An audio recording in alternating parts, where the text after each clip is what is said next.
Exercise is always good. We always knew that, but I think in COVID, it's particularly important because we get even a lot less movement through our day than we used to. If I get up and I go outside and I walk with my kids or I walk my dog, I feel so much better.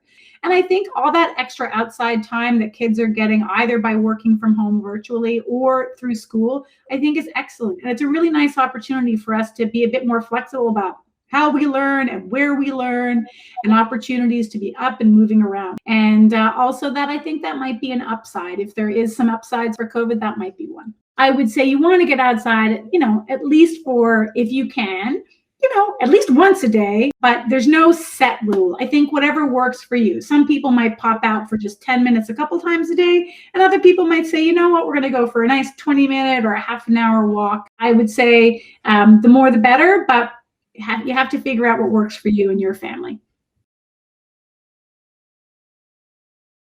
Finding the things in your day and your week that you really enjoy, and make sure you're planning for those.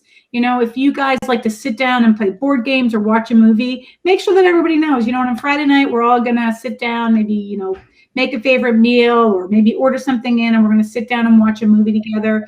Or if it's about kind of walking around the neighborhood and maybe waving and arranging to kind of see friends safely from a distance, like when is that going to happen? Making sure that you build into your day the things that are important to you. So it is a kind of an opportunity for us to try some new things, figure out what works, but most importantly, make sure that you're making time to do those things that are enjoyable.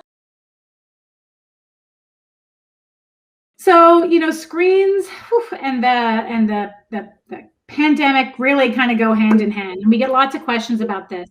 And usually what I say to kids and families is we now use screens for lots of different things. So all screen time is not the same.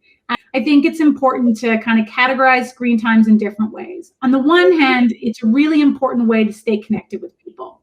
So screen time that involves truly connecting with people, like chatting with friends or texting with friends or on a video chat where you're like having some fun and being social. I think that's really important. And that kind of falls more into a social category. And then, of course, there's work and school where you need to be interacting.